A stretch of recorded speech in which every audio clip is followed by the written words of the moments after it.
Ce n'est pas un album que Lara Fabian a préparé à ses fans pour la rentrée 2022. Loin de la musique, c'est un livre que la chanteuse de 52 ans leur a offert.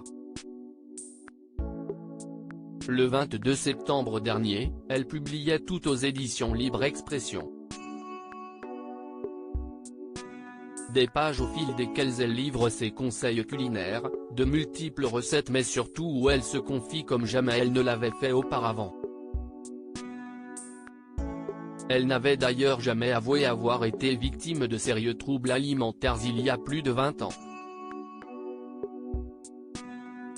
Des souvenirs qu'elle a finalement réussi à coucher sur le papier. Durant cette longue année, Lara Fabian a lutté contre un animal dénommé désordre alimentaire complexe. Un long calvaire débuté à la suite d'une rupture douloureuse, je me trompe de porte amoureuse. Je n'écoute personne.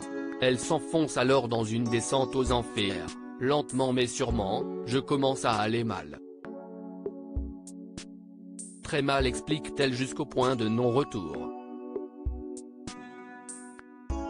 À New York, après avoir dégusté une montagne de tagliatelle à la truffe blanche, Lara Fabian se fait vomir.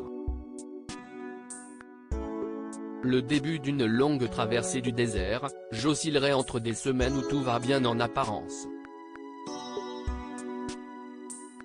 Des semaines où je m'alimenterai d'une pomme coupée en 7 quartiers pour chaque jour. Une pomme verte sur laquelle je planterai de petits drapeaux avec le nom de chacune des journées de la semaine, raconte-t-elle.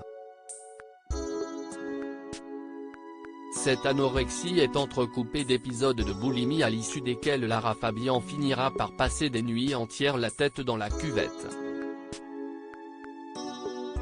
Heureusement pour elle, l'artiste a réussi à s'en sortir, par désir de vivre et d'avoir un enfant. Mission réussie, le 20 novembre 2007, elle donne naissance à une fille, Lou, dont le papa n'est autre que Gérard Plicino. Les deux parents sont séparés depuis mais Lara Fabian n'est pas malheureuse pour autant. Elle coule désormais des jours heureux dans les bras de Gabriel Di Giorgio, l'homme qu'elle a épousé il y a 9 ans et pour qui elle ne compte plus les je t'aime.